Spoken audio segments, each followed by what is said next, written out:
Hi, this is Sean D'Souza, and you're listening to the 3-Month Vacation Podcast. This podcast isn't some magic trick about how to work less. Instead, it's about how to really enjoy the work that you do and to enjoy your vacation time.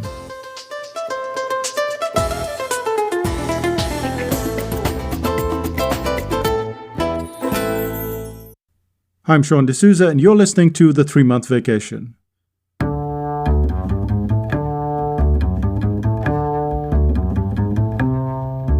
As you're probably aware, we're on vacation right now in Denmark. So this was recorded in Auckland before we left. So this is ReRun number 3, and that's 3 out of 6.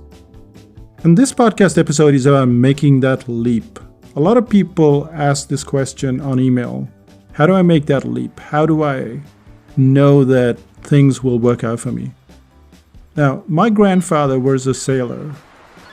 And at some point, he decides that he's not going to be sailing anymore. He wants to be on land, and he decides to open up a restaurant. Now, in India, a lot of restaurants are called hotel. I don't know how that happened, but it says hotel. It's not a hotel. It's a restaurant. And his was called Bombay Military Hotel. No military, no hotel, and now there's no Bombay, it's just Mumbai. So there you go. He started up this restaurant that is kind of funny when we think about it now, but back then it made a lot of sense, I guess. And he started up this restaurant as a business. So he jumped from what could be called a fixed job, a secure job, which was probably well-paying, into this level of uncertainty. And he had 2 kids. That's my mother and my uncle. And this is usually the case with most people that email me. They are struggling simply because they don't know what to do, because they have a family and they have a mortgage and they have all of these things. And there is no real easy way out of this trap. But this episode is going to try and help you move to that next step.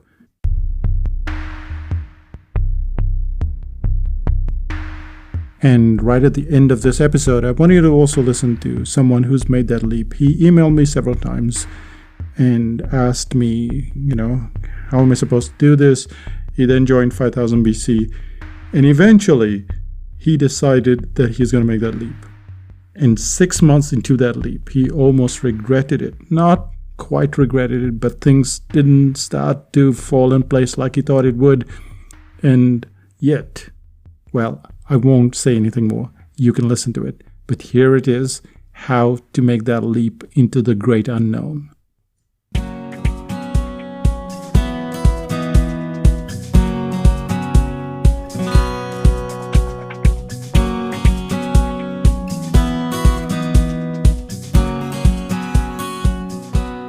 Today, I sat down to install one of my most used programs, Dragon Naturally Speaking. Now, I use Dragon a lot in the membership site, on our courses, and also for email. So when I got a notification that a newer version of Dragon was available, I paid my dues and downloaded the software, and then I started to install it. Except, it wouldn't install.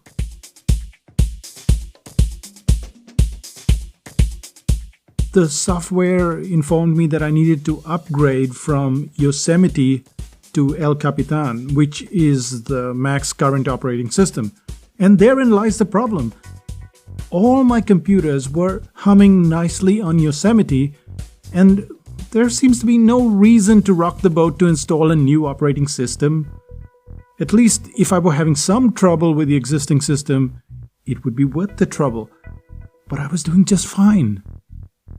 Then along came this new version of Dragon, and it was forcing me to do something that involved a whole lot of risk.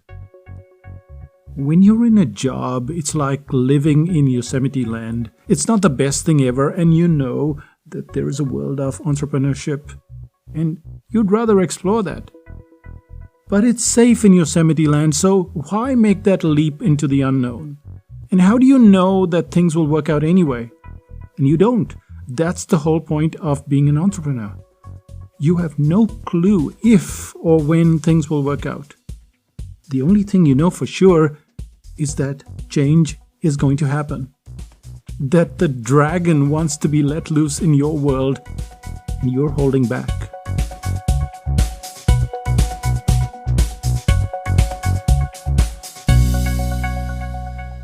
I understand there's a huge difference between installing software and taking a leap from a job into the world of business. I know that the fear is a lot greater when you have a family, you have a mortgage, and you have bills to pay.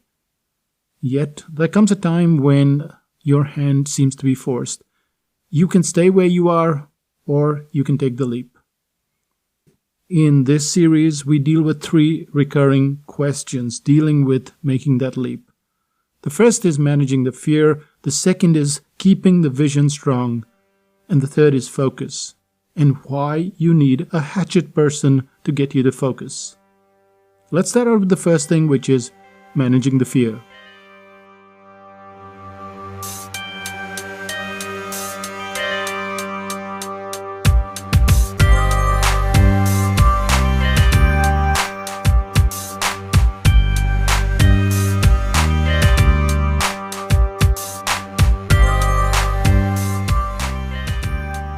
I hated my job as a web designer. I just immigrated to Auckland, New Zealand in February of 2000, and my first priority was to find a job. Compared with India, where I came from, Auckland was terribly expensive. And anyway, I couldn't see myself starting up in business right away. To my utter amazement, I found a job that was going to pay me $50,000 a year just to build websites. But by the second day, I was ready to quit.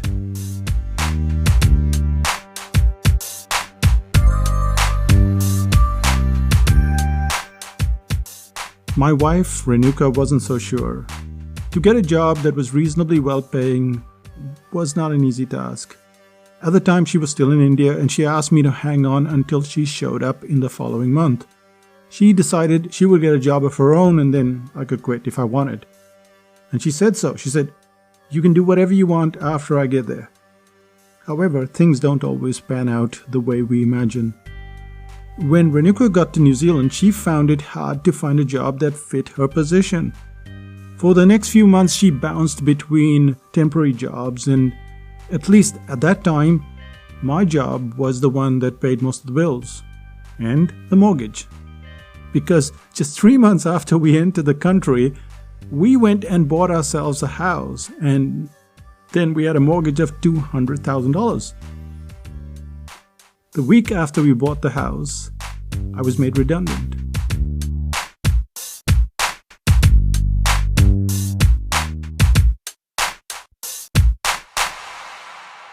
What I experienced was close to a no-choice situation. Now, it wasn't entirely no choice. I could have clambered back into the job market. I could have got myself another job. After all, I was pretty good at Photoshop, illustration, and I had a decent track record with copywriting. Instead, I decided to say goodbye to the workplace once and for all. Now, put yourself in my shoes for a second. You are in a new country. You have no family in this country. You have only the choice of temporary jobs. And there's the small problem that you have a mortgage of $200,000. So with this in mind, you have to make a decision. A no-choice situation doesn't give you time to be fearful. And all the fear that you feel, it comes from waiting. While you're waiting to quit your job, 1,000 thoughts go through your head, and you wonder if you're making the right decision. You wonder about your future, you wonder about the future of your family.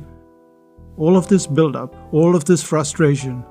And I was in a position where I really didn't know what to do or whom to trust. And yet, the outcome has already been decided well in advance. The reason you're listening to this podcast is because you too want to escape from that cubicle, but you don't know how. And no one can answer that question for you. No one can tell you the right time to quit. To find out if it's going to work, you're going to have to force a redundancy.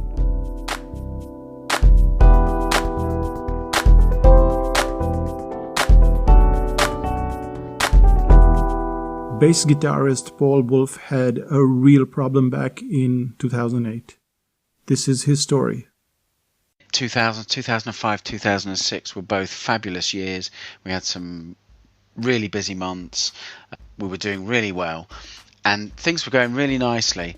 And then what happened? Lehman Brothers went bankrupt on September the 15th in 2008. And literally the day they went bankrupt, the phone stopped ringing and it didn't ring for the best part of a year.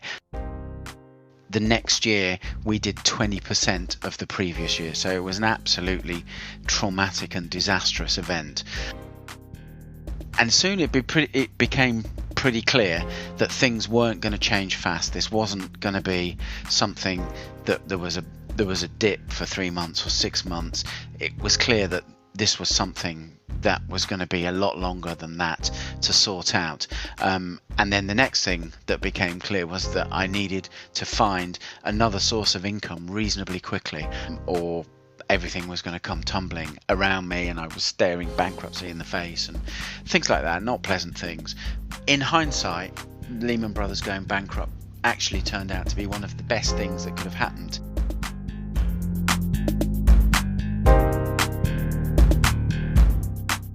It forced me to get into dealing with how to sell online, what to sell, what to put together, and so on. And the band business has never come back. I eventually sold the band business in 2013, I think it was, for less than £5,000. And when you factor in that what was the height of our period of success, we were turning over more than £300,000. That shows you how much it was now worth and what had changed, how it changed so dramatically. And the bass guitar thing keeps rolling along, keeps getting steadily slightly more than the year before. So it's been a massive life changer. Several years it's been like a 40-50 hour a week job for me, but now it's getting to the stage where I'm now starting to outsource things. But it also has been life changing because it's now putting me in a position where in the not too distant future, and we're talking months rather than years, I should have 1, possibly 2, maybe even 3 days a week to spend on doing passion projects rather than having to do projects to generate revenues.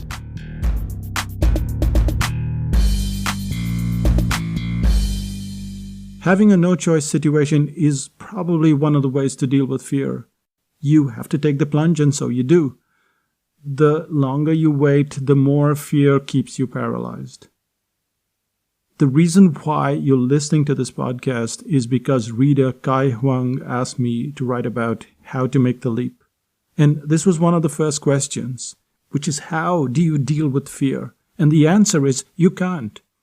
Once I was made redundant, I enjoyed the quiet for a few days, and then I started knocking on doors.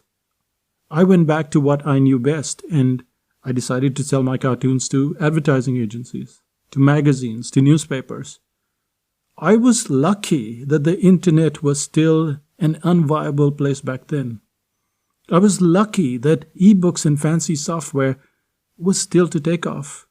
If that were the case, I might have built a website and sat around and waited for a stream of clients to come through the door. But I didn't have that luxury. And so I decided to go out and do what freelancers do to this day. They go out and they meet clients. They get freelance assignments. They then spend the time working on those assignments and they get paid. If you sit around hoping that something magical is going to happen, there's a pretty good chance you'll be back in your cubicle faster than you think. What I did was I got work freelancing. I taught some people how to use Photoshop. And then slowly but surely, I made my first presentation.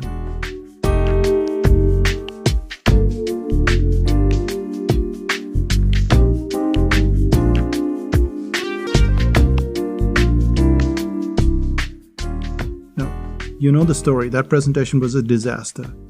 And then the fear comes rushing back. But with practice, that fear went away. I spoke at tiny events like at Rotary clubs, and with every outing, I tried to sell the spindly version of the brain audit. Back then it was just 20 pages. And the fear, it started to diminish. In 2001, a year after we moved to Auckland, Renuka quit her job. She had a high-paying job at the beauty and cosmetic giant L'Oreal. But she also had a 2-hour daily commute. She had a rancid workplace atmosphere. She had a boss that took credit for everything. If you've met Renuka, you know she's a happy, jumpy person. And yet, some days she'd come home with tears in her eyes. Then one day she decided she had enough. She just quit. Now, we were still saddled with our mortgage. With all the freelancing, it wasn't like I was earning a lot. But we decided we couldn't deal with the jobs. We needed to cover our bills, and that's what we'd do. We cut back on our spending. We had a budget of just $150 a month for entertainment. So no matter where we went out, $150 was our limit. If we spent that in 3 days, then the next 27 days we couldn't do anything else. And so we did what we needed to keep ourselves happy. And yet, Renuka wasn't quite done with her career. Even back then, we'd go for a walk every day. And every day, it seemed like I was asking her the same question. And my question was, what will you do if something happens to me? And her response was almost identical every single time. She would say, I'll just get a job.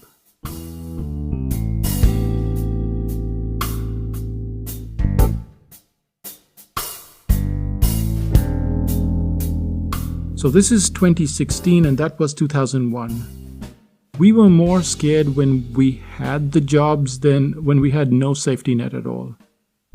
I'm not saying that your story will turn out like ours. I'm just saying that the fear is greatest where you are right now, in that job. That once you get out of the job, you'll have to do something. It won't be easy. It may take a year and maybe even more. But the fear, that'll be gone. It'll be gone forever. So this brings us to the end of the first factor, which is the fear factor, which is just dealing with fear. But let's say we make the leap. How do we then maintain a sense of vision? How do we handle focus?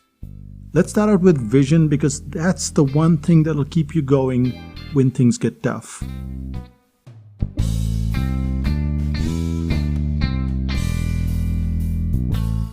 Let me give you the short version of my vision.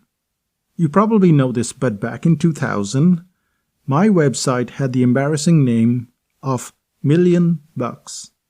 That, in short, was my vision. And yet, it wasn't my vision at all. Back in India, when I got my first job at Chaitra Leo Burnett, I had a very kind and protective boss. Her name was Tanaz Kalyaniwala. And all around me, there were creative people whose company I really enjoyed. Despite the generosity, despite the warmth of the people around me, I yearned to be free and do what I liked, and I wanted to do things when I wanted to do it. Which meant that if it were a rainy day and I wanted to stay at home and do nothing, that's exactly what I could do. If I asked for leave, my boss never said no, but I didn't like the thought of asking. So my earliest vision was to simply be free to do whatever I pleased. But this vision clashes strongly with reality.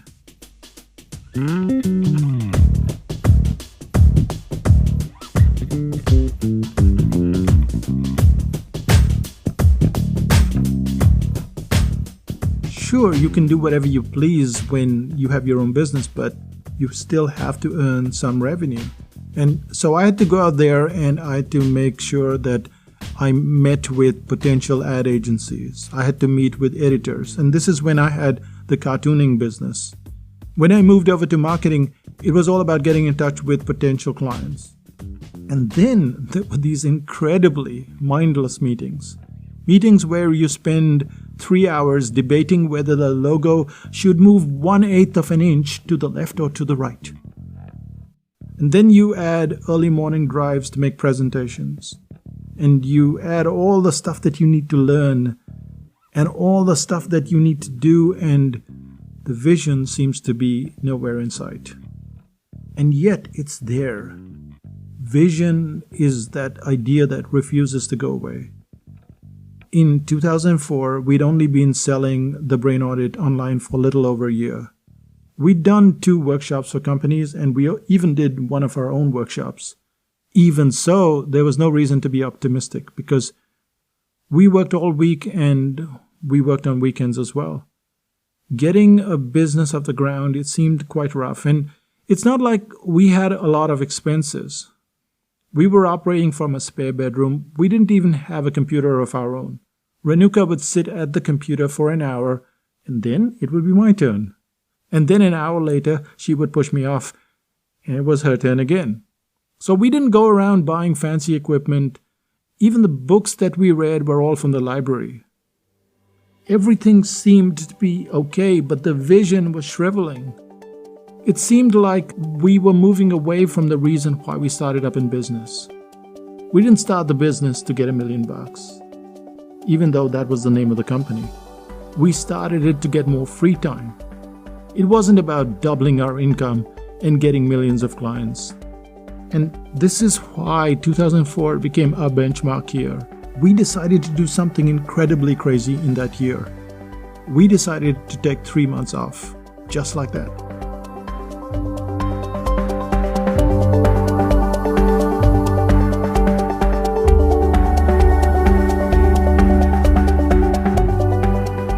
Your vision may not be about taking 3 months off. It might be to buy that mansion on the hill.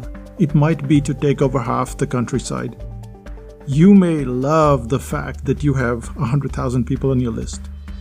Now, we didn't care much for all those trappings. For us, the vision of the 3-month vacation embodied who we were, embodied who we are today. So when we take 3 months off, we have to make the other 9 months really count. When you hear me speaking, it sounds as if I always had this vision that was there right from the start. But it wasn't. It was there for a little while and then it went away. And then we had to claw it back. And we still keep tweaking the way we work, how we take our vacations.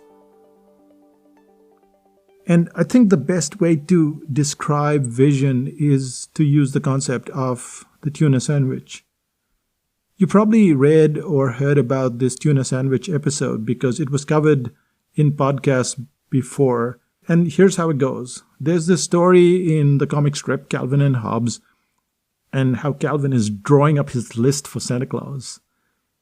At which point, Calvin turns to Hobbes and he says, "What would you like for Christmas?" And Hobbes says, "I'd like a tuna sandwich." And Calvin thinks that Hobbes is crazy because Calvin has a list that has rocket launchers and trains and boats and a whole bunch of stuff that he wants for Christmas. And all Hobbes wants is a tuna sandwich. Then Christmas morning arrives, and Calvin is now throwing a massive tantrum because Santa hasn't brought him all the stuff that he wanted. And Hobbes is sitting there with a big smile on his face and saying, "I got my tuna sandwich." And we too can have a tuna sandwich.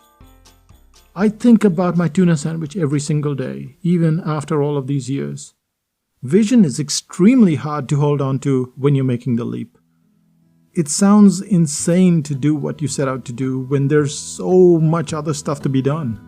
But we kept that vision simple and we worked around it.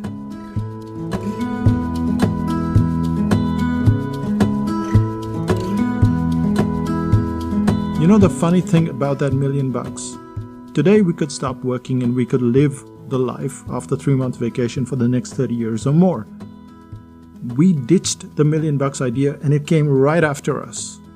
Instead, we focused on what was important, our work, our clients, and our break time.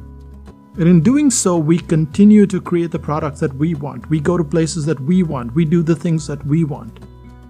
The vision, if you keep it strong, will break through at some point in time. It might flicker. It might seem like it's dying out. And yet, it can break through. It took almost 4 or 5 years before we felt comfortable in terms of revenue and clientele. even then there were some ups and downs. But the vision, it's always strong, and you want to keep it simple because so you know exactly what your tuna sandwich is all about. And this takes us to the third question, our third point. Why focus is going to need a hatchet person. So what's a hatchet person and why is it connected with focus?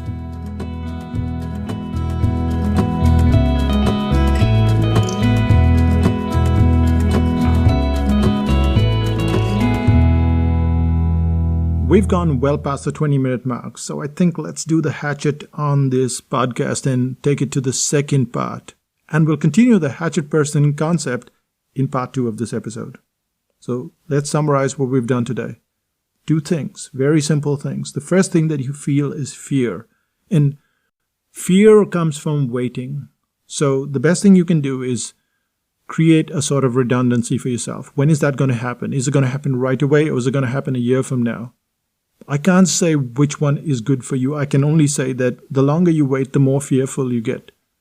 And that's how I felt with all the time that I was waiting. So the faster you force the redundancy, the better for you, because then you will have to start to work. You'll have to start to find freelancing assignments. You'll have to do stuff that you hadn't considered before.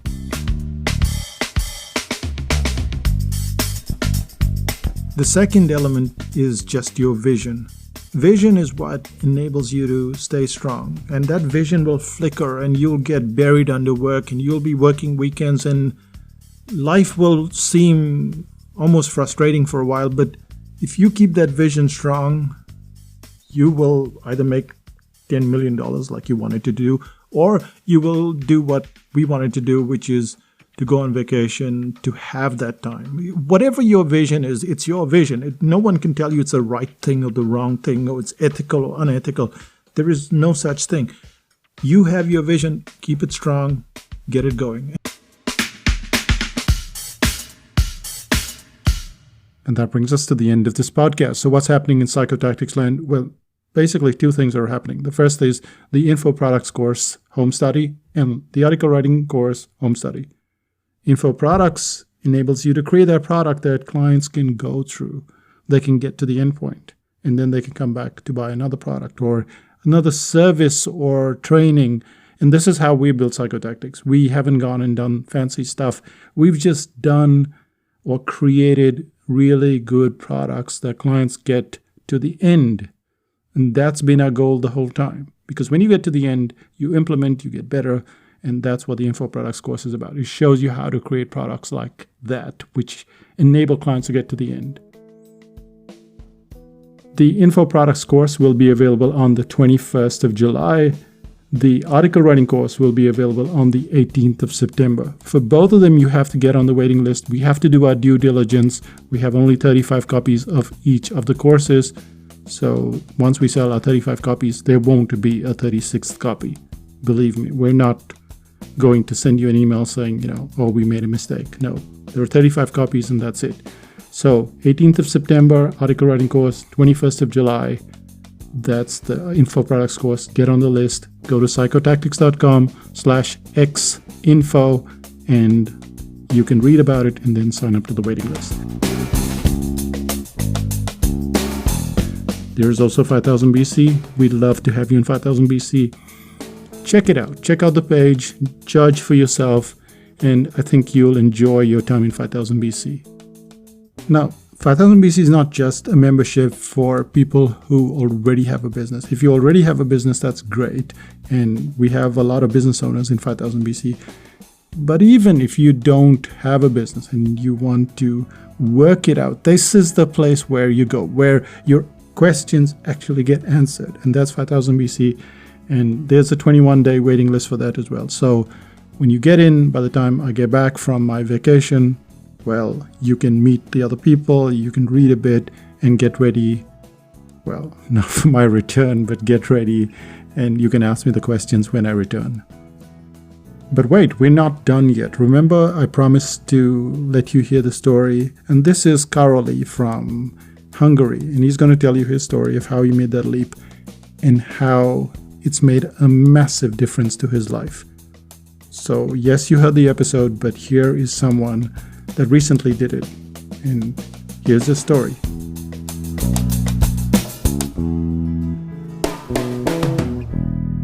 I had a horrible dream tonight. In my dream, I was about to quit my 9-to-5 job, and I just didn't know how to proceed and what I'm going to do after quitting, and mortgage and 3 kids, and I just felt almost paralyzed. But then eventually I woke up and I was more than happy to realize that I'm actually free now, and things turned out quite well. I'm free for more than 5 months now, and everything which I started turned out great. And I created a couple of courses. I have new customers. I met a lot of interesting people, and I have a lot of freedom, most of all. Yeah, it's been a constant struggle for more than almost 10 years, and I actually love programming and creating apps and developing software, but my career changed drastically when I realized that most of the stuff which I create remains on the shelf and nobody uses it, and I became more and more frustrated, and I felt like I could do much more.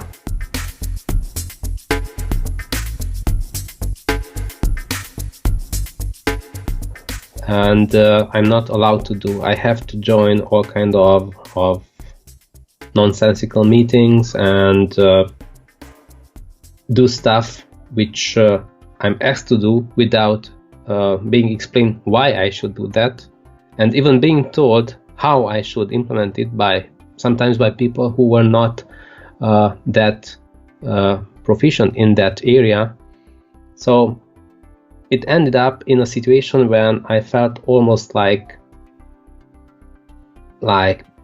getting sick whenever I had to go to work each morning.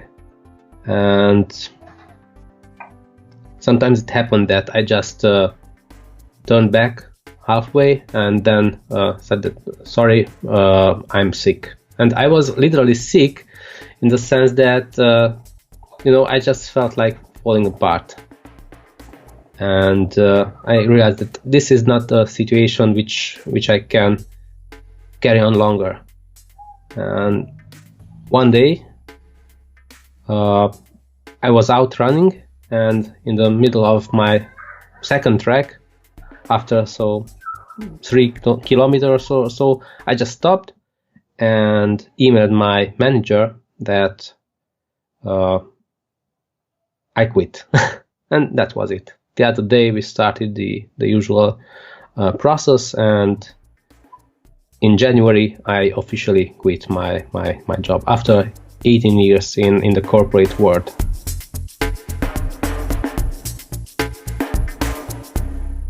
It's probably way too long that I should have made this step, make this decision before, but with your help and with the help of others and with the support of my family, I eventually took this decision.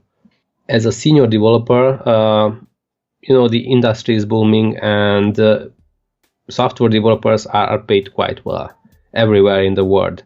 And it was also in my case. With a big company car and this nice salary, you have whatever you want, and you can travel to places, and this part was great. But I felt like in a golden cage, After those 2 or 3 weeks of vacation, I had to go back to this 9 to 5 and in the open office. And the worst part was that everybody. So I felt like my colleagues are not my colleagues anymore. Everybody started to act so weirdly, and it was actually me. It wasn't them, but it was me who felt like should not be there anymore.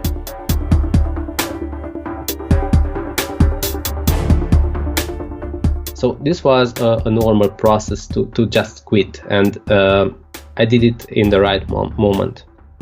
The job which I've been doing was not something meaningful. I never felt fulfilled, and probably this was the biggest issue. And there is no money which can buy that feeling or to make you happy in this case. Having the freedom to go and take my son in the middle of the day from school, and we just walk. We just come home without having to rush back to the office. Or we can go to the gym in the morning, or we can have a nice dinner with family, and I can work on my projects late in the evening or in the weekends. Nobody tells me that I'm efficient only between 9 and 5 p.m. So I'm able to partition my day in the most optimal way as I decide, because I'm my own boss, and I pick my customers and my projects so that nobody interferes with this process. So really, freedom is something that you can't buy. So this is the most precious thing for me. At this point, I asked Karoli what his advice would be for others who are in a similar situation as him. So my advice would be to build a side business, because you need some kind of safety net. And if you don't have some kind of plan B, if you just quit your job, then you won't have enough money. So either you have a lot of savings, or you have some kind of side business, so you can switch, because we need money, we need food, we need to pay our bills, and this is what I've been doing for many years. I've been developing apps, creating courses, and try to really improve myself, and to build that money stream so that my finances won't collapse after quitting the corporate world. That job which keeps you alive, in the sense that it pays you every 1 or 2 weeks or every month, even if you quit, there will be something always. So nobody dies if he tries to do this, to start an entrepreneurial journey or to do his own stuff. You have to find your core value and your passion, and if you have this, and usually there is a demand for everything, you can start creating courses, you can start writing books, whatever. So don't give up.